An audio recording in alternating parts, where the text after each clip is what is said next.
అధ్యక్ష, దయ్యాలు వేదాలు వల్లించినట్టుగా 10 సంవత్సరాలుగా ఆర్టీసీని చంపి ఆర్టీసీ ఉంటుందా పోతుందా తీసేస్తామనేటువంటి పరిస్థితులలో ఒక ఎగ్జిక్యూటివ్ డైరెక్టర్ రిటైర్ అయిన ఎండీగా పెట్టి ఆర్టీసీకి జవాబు చెప్తున్నా మీరు జవాబు చెప్తా ఉన్నా. ఇలా 10 సంవత్సరాలుగా ఎప్పుడైతే మనం కమిటీ కాలేమో ఒక కమిటీ వేసి 10 సంవత్సరాలుగా చేయనటువంటి వీళ్ళు ఎలక్షన్ల ముందట ఎటువంటి సంప్రదింపులు లేకుండా ఏమి చర్చలు లేకుండా కనీసం ఆర్టీసీ యాజమాన్యంతో కూడా మాట్లాడకుండా అదరబదర తీసుకొచ్చి మళ్ళీ దానికి రాజకీయ రంగం పులవడానికి కార్మికులను రెచ్చగొట్టి గవర్నర్ అనుమతిస్తలేరు, గవర్నర్ దగ్గర ఇంటికి పోయి ప్రొటెస్ట్ చేయించేటువంటి రాజనీతి చేసిన వీళ్ళు ఇలా మాట్లాడుతున్నారు. అధ్యక్ష, ఆర్టీసీ కార్మికులకు సంబంధించి గౌరవ సభ్యులు అడిగినట్టుగా ఆన్సర్ చెప్తున్నా, ఒప్పుకోండి. అదేవిధంగా ఈరోజు తప్పకుండా సార్ అసలు వీళ్ళు కార్మిక సంస్థలు రద్దు చేసి ఇవాళ యూనియన్లకు సంబంధించినటువంటి వీళ్ళు మాట్లాడుతూ ఉన్నారు. ఇలా పునరుద్ధరణ గురించి వాళ్ళకి ఏమక్కుంది, ఎవరు రద్దు చేసినారు, ఎందుకు రద్దు చేసిరో ముందు మీరు ఆ కార్మికులకు క్షమాపణ చెప్పి ముందు అడగండి ఒక్కసారి.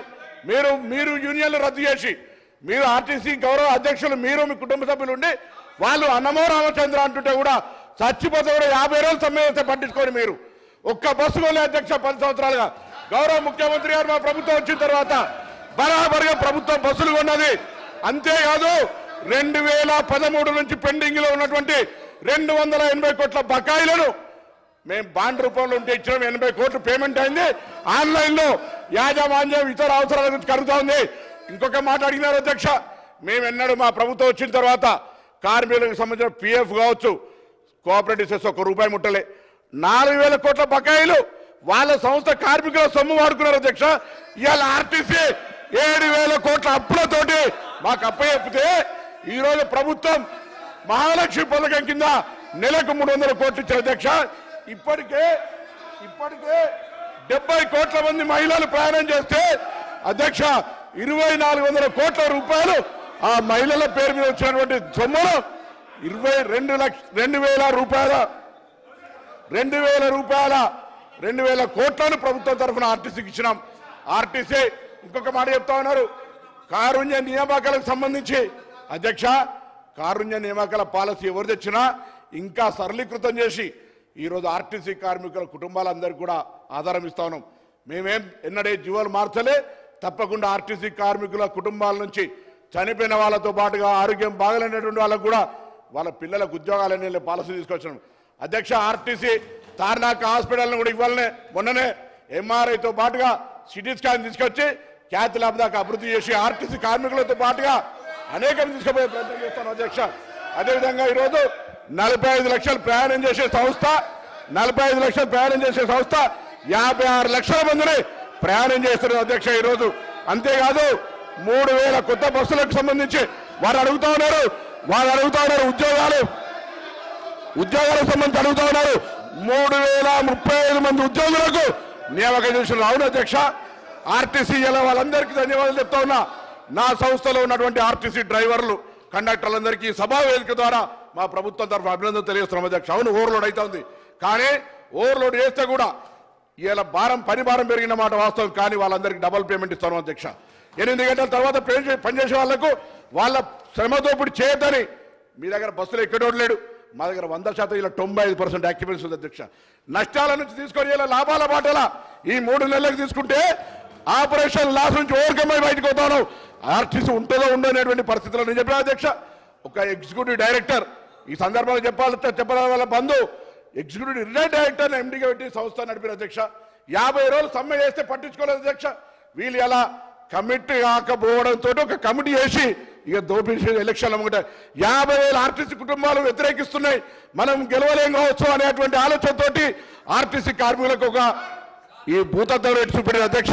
అయినా వాళ్ళు ఇవాళ ఈ ప్రభుత్వాన్ని ఆశీర్వదించారు కాబట్టి మీరు పెండింగ్ లో ఉన్నటువంటి 2017 నుంచి 21 పిఆర్సీ ఇచ్చిన 21%, వాటితో పాటుగా 2013 నుంచి ఉన్నటువంటి బకాయిలు ఎవరిచ్చారు అధ్యక్ష? బకాయిలు 280 కోట్లు శాంక్షన్ చేసి అవును పంపిణీలో జాప్యం జరుగుతుండొచ్చు. తప్పకుండా ఈ వేదిక ద్వారా ఈ సభ ద్వారా ఇప్పటికే ప్రభుత్వం 80 కోట్లు ఇచ్చింది, మిగతా కూడా ఇస్తామనే మాట మనం చేస్తా ఉన్నాం. అదేవిధంగా ఈరోజు వాళ్ళు ఏదైతే ఆదరాబాదర అధ్యక్ష డేటు 15వ తారీఖు 29వ తేదీ నాడు వీళ్ళు క్యాబినెట్ చేసి దాని తర్వాత 10 తారీఖున నోటిఫికేషన్ వచ్చింది అధ్యక్ష. వీళ్ళు దీని గురించి మాట్లాడతారు, ముసలి కన్నీరు కాలుస్తారు. నిజంగా ఆర్టీసీ కార్మికులకు ముందు చిత్తశుద్ధి ఉంటే 10 సంవత్సరాలుగా ఆర్టీసీని ఎందుకు చంపే ప్రయత్నం చేశారు? ఆర్టీసీని మొత్తంగా ఆస్తులను వాళ్ళ సంస్థలో ఉన్నటువంటి వాళ్ళ పార్టీ నాయకులకు అప్పనంగా అప్పయ్యినటువంటి పరిస్థితి కాదు అధ్యక్ష. ఇలా తక్కువ ధరలకు అప్పయ్యి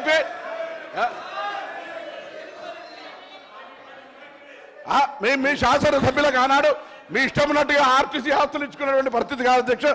ఈ రోజు ఇటువంటి పరిస్థితులలో గౌరవ సభ్యులు ఆనాడు ఆర్టీసీల సంక్షేమానికి కృషి చేస్తా అని పాపం ఆయన మాట ముఖ్యమంత్రి గారు వినకపోతే ఇటు ఆర్టీసీ కార్మికుల ఒత్తిడి అటు పెట్టి ఆఖరికి సంఘాలనే బద్దు చేసినటువంటి వీళ్ళు ఇలా వీళ్ళు మాట్లాడితే ఎట్లా అధ్యక్ష?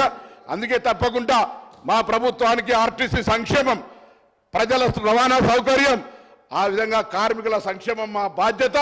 మేము ఈ 3 అంశాలను స్ఫూర్తిగా తీసుకొని ఎక్కడ కూడా ఆర్టీసీకి అన్యాయం జరగకుండా కార్మికులకు సంబంధించి తప్పకుండా భవిష్యత్తులో అన్ని రకాల చర్యలు తీసుకుంటామనేటువంటి మాట మనం చేస్తూ ఈరోజు ఆర్టీసీకి సంబంధించి మాట్లాడే నైతిక హక్కు కూడా టీఆర్ఎస్ పార్టీ శాసనసభ్యులకు, అందులో హరీష్ రావు గారు ఆర్థిక శాఖ మంత్రిగా 5 ఏళ్ళు ఉన్నాడు. ఆర్టీసీకి ఏ విధంగా సహకారం చేస్తున్నారు కానీ బడ్జెట్లో 1500 కోట్లు పెడతారు, 400 కోట్లు కూడా ఇవ్వనటువంటి లెక్క మొత్తంగా వారికి నేను లిఖితపూర్వకంగా మీ ద్వారా పంపిస్తా అధ్యక్ష.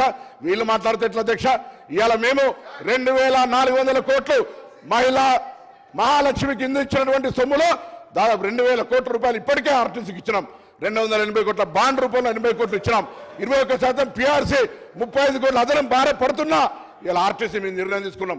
భవిష్యత్తులో అన్ని రకాల ఆర్టీసీ సంక్షేమానికి సంబంధించి నిర్ణయాలు తీసుకున్నాం అధ్యక్ష. ఒకసారి వాళ్ళు అడగండి, ఇవన్నీ మాట్లాడిన వాళ్ళు వాళ్ళ ఆర్మూరు ఎమ్మెల్యే జీవన్ రెడ్డి గారు, వాళ్ళ ఆనాడు ఉన్నటువంటి ఎంపీ, లేదా ఇంకొక గతంలో ఉన్నటువంటి ఎంపీ, ఇవన్నీ తీసుకున్న ఆస్తులు ఆనాడు మీకేమనిపించలేదు అధ్యక్ష?